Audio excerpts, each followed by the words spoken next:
Morning have कैसे हैं आप लोग? मस्त है ना।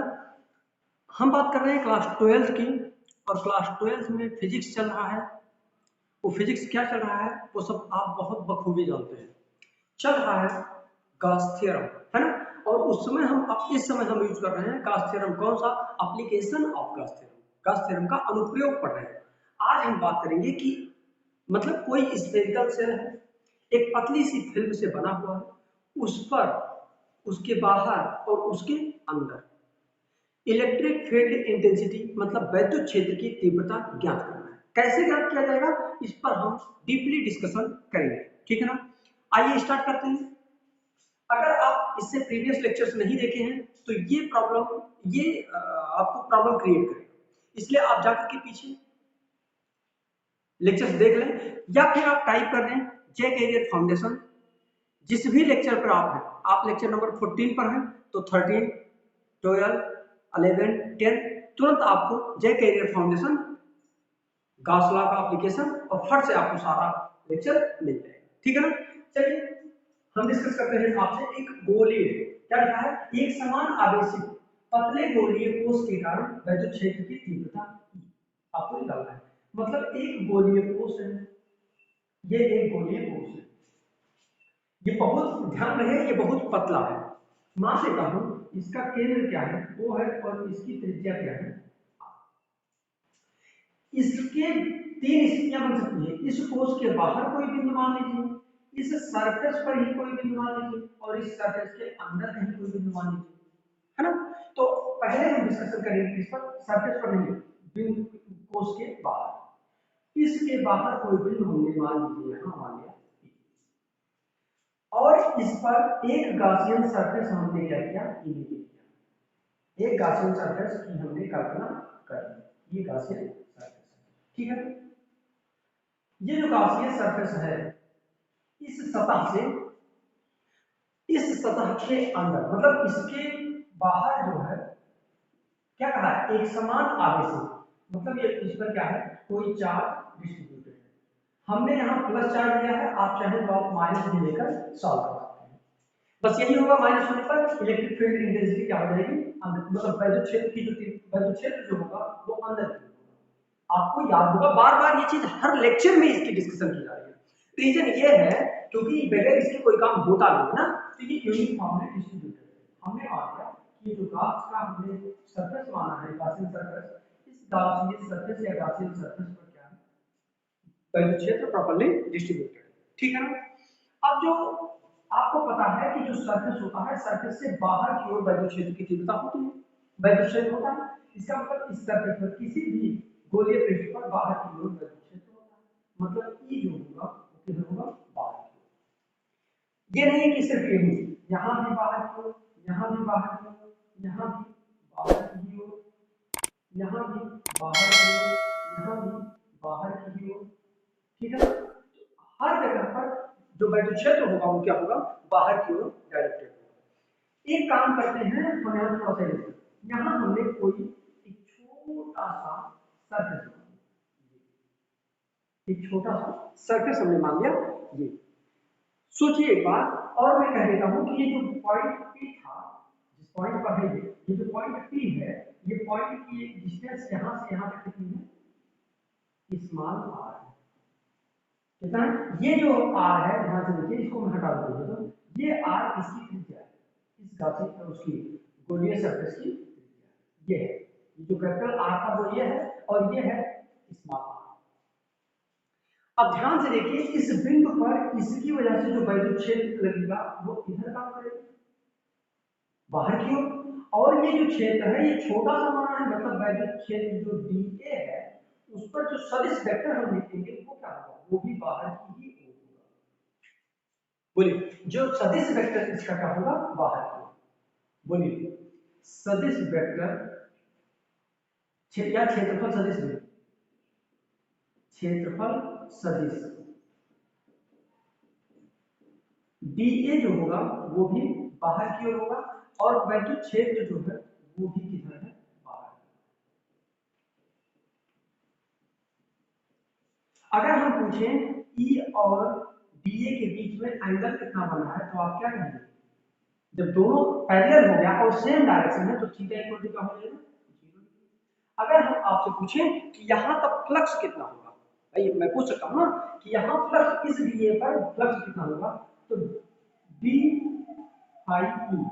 अगर हम आपसे फ्लक्स पूछें तो आप कहेंगे E D A, E dot A, मतलब ई डी ए यहाँ होगा, ई डॉट डी ए का होता है E D A cos theta, dot हो जाएगा cos 0 e d a cos 0, और ये मैग्नीट्यूड है तो e d a cos 0 की वैल्यू 1 होती है, यानी आपको मिल जाएगा e d a किसके लिए, इस छोटा सा जो आपने सरफेस माना है d फाई, इसके लिए गास जो क्या होगा, फ्लक्स होगा इतना होगा किसके लिए, इस छोटे से पार्ट के लिए।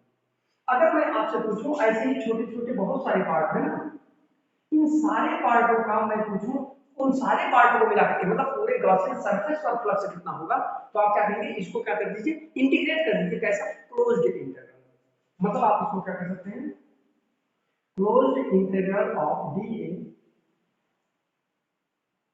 D phi E equal to क्या हो जाएगा, closed integral of E d. बोलिए, ये ध्यान रहे क्योंकि ये सरफेस है, क्लोज्ड है, इसलिए क्लोज्ड इंटीग्रल की बात करें और वो भी सरफेस से इंटीग्रल किया जाता है, तो ये हो जाएगा आपका फाई ई। बोलिए ये क्या हो जाएगा, ये तो हो जाएगा आपका फाई ई, ये क्या हो जाएगा, ये आ जाएगा बाहर और क्लोज्ड इंटीग्रल होगा किसका, डीए। अब डीए जो एरिया होगा वो कैसा एरिया है, डीए एक गोल है ना, तो गोलीय कोश है जब, तो गोलीय कोश के बाहर गोल ही होगा, मतलब गोले का क्षेत्रफल, गोले का क्षेत्रफल हो जाएगा ई, और डीए इक्वल टू आ जाएगा 4 पाई आर स्क्वायर। बोलिए अगर 4 पाई आर स्क्वायर आ जाता है तो आप उसको ये मिल जाएगा ई, 4 बाहर करते हैं, 4 ई पाई आर स्क्वायर, क्या आया ये, फाई ई इक्वल टू आया। बोलिए फाई ई इक्वल टू क्या आ गया, 4 pi are square.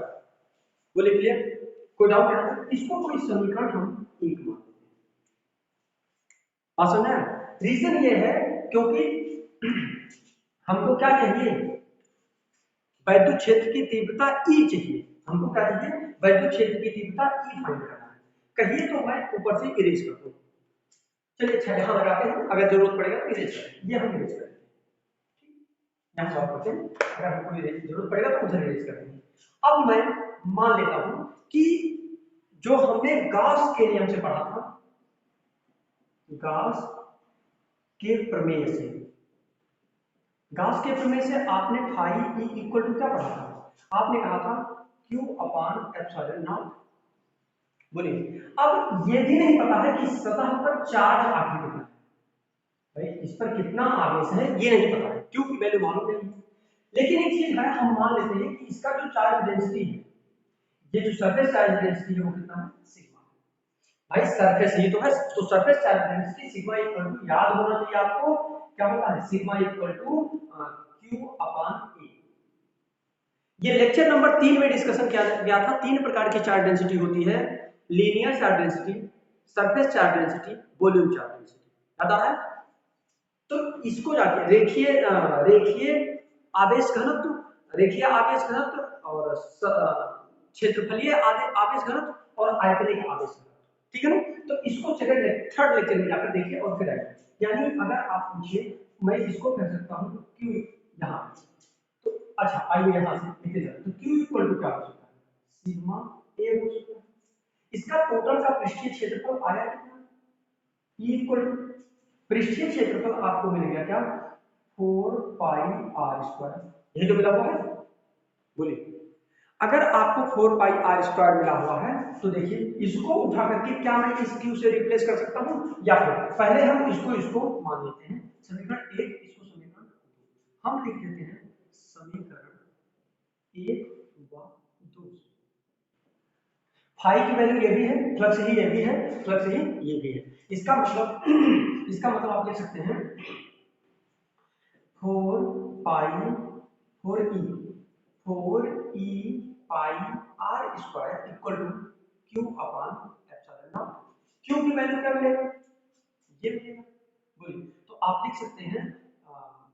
Sigma 4 pi are square upon epsilon not.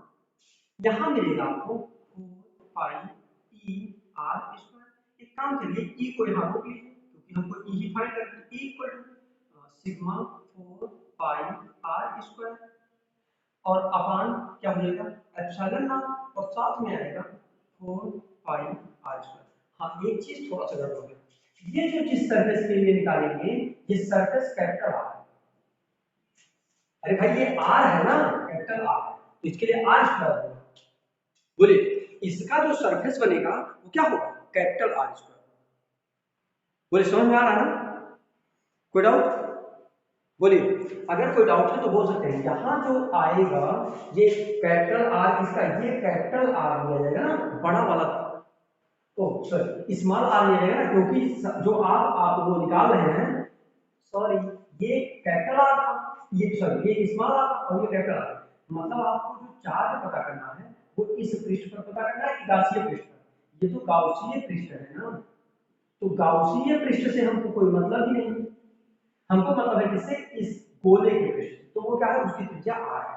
थोड़ा सा गड़बड़ हुआ है, इसका मतलब इसकी जगह पर ये r स्क्वायर हमको लिखना चाहिए था, इसकी जगह पर r स्क्वायर लिखना चाहिए था। बोले ठीक, 4 से 4 कट जाएगा, पाई से पाई कट जाएगा, ये इनटू लिखा है।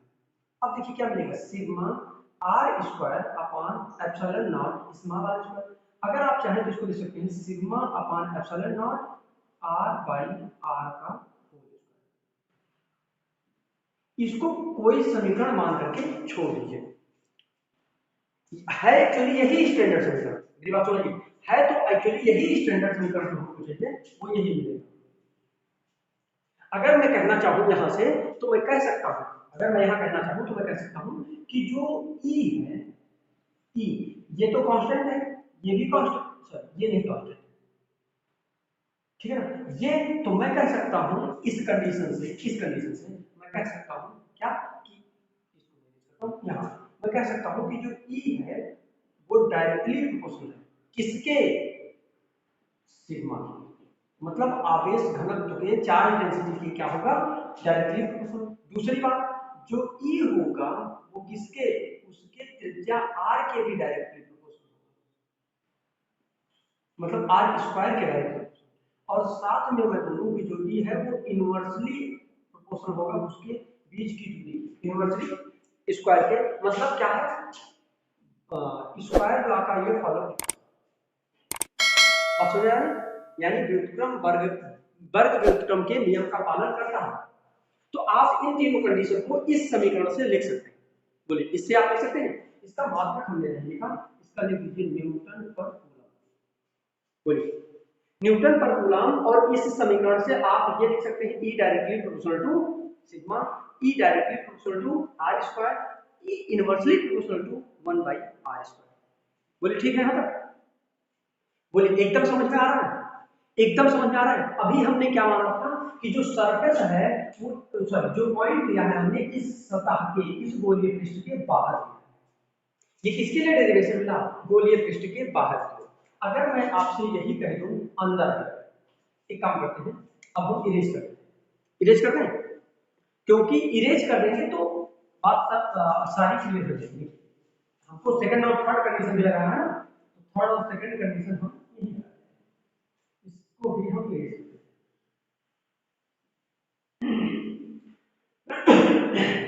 समझ में आ रहा है, इस पर दिमाग चल रहा है, मैंने मतलब क्या बोला जा रहा है, पूरी चीजें समझ में आ रही है। आइए अब दूसरा पॉइंट, पहला तो था पृष्ठ के बाहर, अब सतह या गोलीय पृष्ठ पर, गोलीय पृष्ठ पर।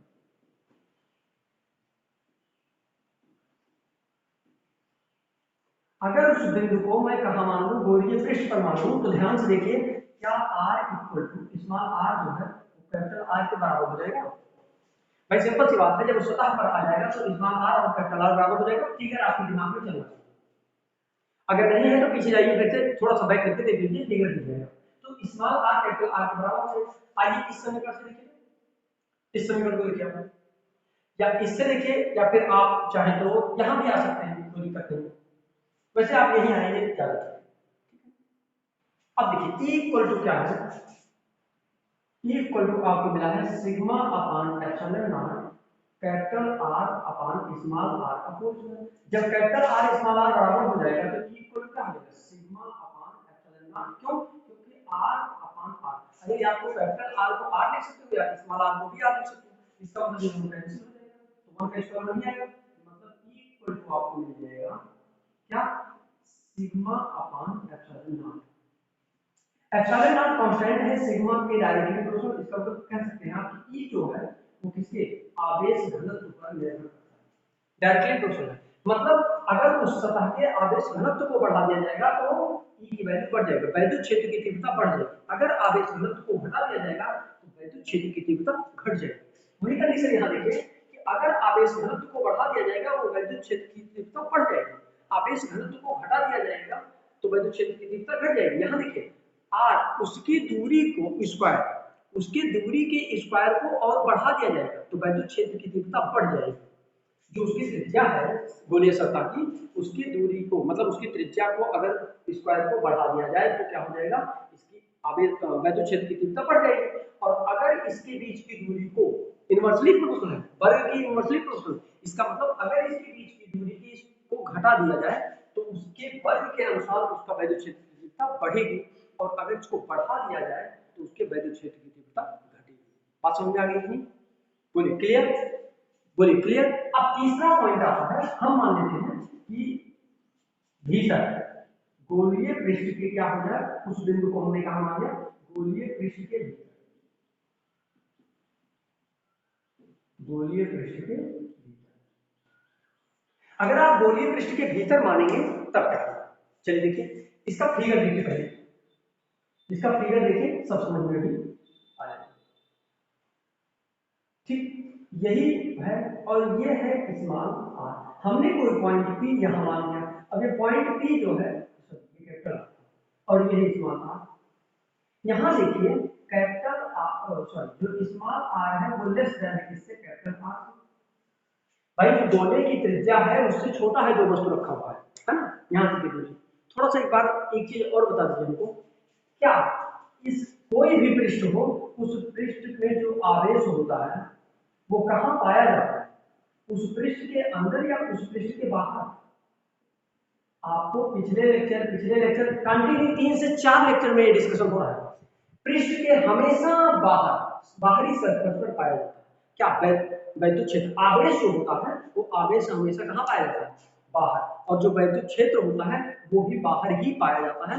आपको कल ही एक न्यूमेरिकल के थ्रू डेरिवेशन के थ्रू समझाया गया था कि जो वैद्युत क्षेत्र की तीव्रता होती है वो किसी भी बॉडी के अंदर नहीं होती। क्यों? क्योंकि उस बॉडी के अंदर आवेश नहीं होता, और जहां आवेश नहीं होगा वहां वैद्युत क्षेत्र नहीं होगा। याद है ना? अगर इस पृष्ठ के अंदर, इसके अंदर अगर आवेश नहीं है, चार्ज नहीं है, चार्ज नहीं है तो क्या इसके अंदर वैद्युत क्षेत्र होगा? तो जब वैद्युत क्षेत्र नहीं होगा तो वैद्युत क्षेत्र की तीव्रता होगी। इसका इसका मतलब इसके अंदर वैद्युत क्षेत्र equal to Q equal to 0 है तो E इक्वल टू 0 हो जाएगा। ये सिंपल सी बात है, वेक्टर E बराबर तक क्या होगा, करके दिखाता हूं। जैसे किसी की बात किया जाए तो आइए यहां हम बात करते हैं इसी वैद्युत क्षेत्र की तीव्रता, ये गाउस के प्रमेय से यहां वैद्युत क्षेत्र क्या होगा, आइए देखिए। तो यहां अगर तीसरे बात करें तो फाई E जो फ्लक्स होगा, जो फ्लक्स होगा वो क्या आ जाएगा, Q अपान एप्सिलॉन नॉट, और यहाँ Q अंदर हो गया 0 तो 1 अपान एप्सिलॉन नॉट इनटू 0। आप यहां से लिखना चाहो तो लिख सकते हो, यहां से लिखना चाहो तो भी लिख सकते हो, क्योंकि जो सिग्मा है वो किस पर, R पर ही निर्भर करता है। R के ही प्लेस पर तो सिग्मा, Q के ही प्लेस पर तो सिग्मा है, तो जब Q नहीं है तो सिग्मा की जरूरत नहीं। इसका मतलब जो E इक्वल टू क्या हो जाएगा, मतलब एक चीज समझ में आया। अगर मैं कॉन्सेप्ट बोलूं तो समझिए इसको, मैं इरेज करूं। अगर मैं इसके कॉन्सेप्ट को बोलूं, जो पूरे डेरिवेशन का कॉन्सेप्ट वो है कि इसे गोलीय पृष्ठ की बात हो रही है ना, तो गोलीय पृष्ठ के लिए, गोलीय पृष्ठ के लिए पृष्ठ के बाहर, पृष्ठ के बाहर, पृष्ठ पर और पृष्ठ के अंदर,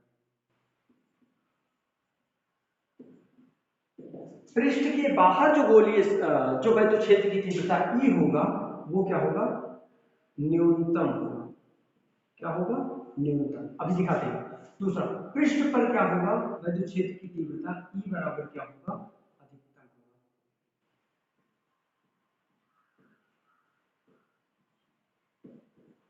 और यहां देखिए वैद्युत क्षेत्र की तीव्रता पृष्ठ के अंदर क्या होगा, 0 होगा। इस चीज को आप अपने दिमाग में बैठाइए, इस चीज को आप अपने दिमाग में बैठाइए। जब ये कॉन्सेप्ट दिमाग में बैठ जाएगा तो सारी समस्याएं खत्म हो जाएगी। मतलब गोलीय पृष्ठ के लिए, कैसे पृष्ठ के लिए, गोलीय पृष्ठ के लिए पृष्ठ के बाहर जो वैद्युत क्षेत्र की तीव्रता होती है क्या होती है, न्यूनतम, कम होती है। पृष्ठ पर क्या होती है, अधिकतम होती है। और क्या होती है, पृष्ठ के अंदर क्या होती है, वैद्युत क्षेत्र की तीव्रता 0 होती है। बात समझ आए, बोलिए। लेकिन ध्यान रहे ये किसकी बात की जा रही है, एक समान आवेशित प्लेट की, एक समान आवेशित पृष्ठ, किसकी बात की जा रही है, एक समान आवेशित। इस चीज को भी दिमाग में रखना है कि जो पृष्ठ हो उस पर चार्ज जो हो यूनिफॉर्मली डिस्ट्रीब्यूटेड, मतलब एक समान रूप से चारों तरफ डिस्ट्रीब्यूटेड। इधर उधर जब डिस्ट्रीब्यूटेड, कम ज्यादा डिस्ट्रीब्यूटेड रहेगा तब ये पॉसिबल नहीं हो पाएगा। बात समझ में आ रही है, बोलिए, बात समझ में आ रही है, बोले। अब दिख रहा है, इसको थोड़ा सा आराम से देख लीजिए, मैंने ध्यान नहीं दिया, कैमरा इधर उधर हो गया था, ठीक है ना। थोड़ा सा ध्यान से देख लीजिए इसको, नोट कर लिया आपने, एक एक पॉइंट नोट हो रहा है। लेक्चर देख लेने से कुछ नहीं होगा अगर आप इसको नोट डाउन नहीं कर रहे हैं तो। बात समझ में, क्लियर। तो एक चीज और बता दें आपको, कंटिन्यूटी बनाए रखिए, बगैर पेन और कॉपी के, नोटबुक के बगैर मत बैठे लेक्चर देखने, क्योंकि लेक्चर ऐसे उड़ेगा जैसे उड़ना चाहिए, ठीक है। और जब आप एक बार लिखेंगे, एक बार घर पर रिवाइज करेंगे टाइम निकाल करके 10 मिनट, जब आप पढ़ रहे होते हैं तो 20 मिनट लगता है, जब आप उसको लिखते जाएंगे तो 20 मिनट में ही 25 मिनट में लिख ले जाएंगे।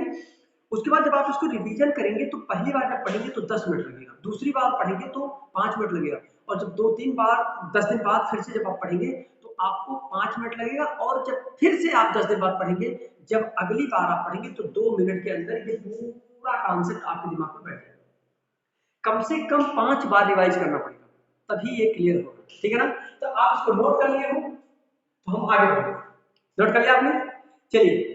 अगर आपने अभी तक हमारे चैनल को, यानी अपने इस खूबसूरत से चैनल को, ब्यूटीफुल से चैनल को अगर आपने सब्सक्राइब नहीं किया, सब्सक्राइब करें, बेल आइकन हिट करें, ठीक है ना, जिससे आपको इसी तरीके के interesting videos time to time सबसे पहले मिलते रहे। फिर मिलते हैं आपसे नेक्स्ट लेक्चर में। All the very best. हम आपको आइए आज एश्योर करा दें कि फिजिक्स आपको आज तक जो समझ में नहीं आया वो सब इसी चैनल पर और मेरे साथ जुड़ने पर ही आएगा, क्योंकि मुझे कॉन्फिडेंस अपने आप से कहीं ज़्यादा आप पर है, क्योंकि आपके अंदर वो टैलेंट है जिसे लोगों को दिख नहीं रहा है, बस ना समझते हुए कह देते हैं आपको फिजिक्स समझ में नहीं आता, मैथ आपको समझ में नहीं आता, समझ में नहीं आएगा। उनको बाइकआउट करिए, आइए यहाँ फिजिक्स मैथ बहुत ही सिंपल तरीके से सब समझ में आएगा, गारंटी इसकी मेरी है, सिर्फ आप मेरे साथ लगे रहें। Thank you.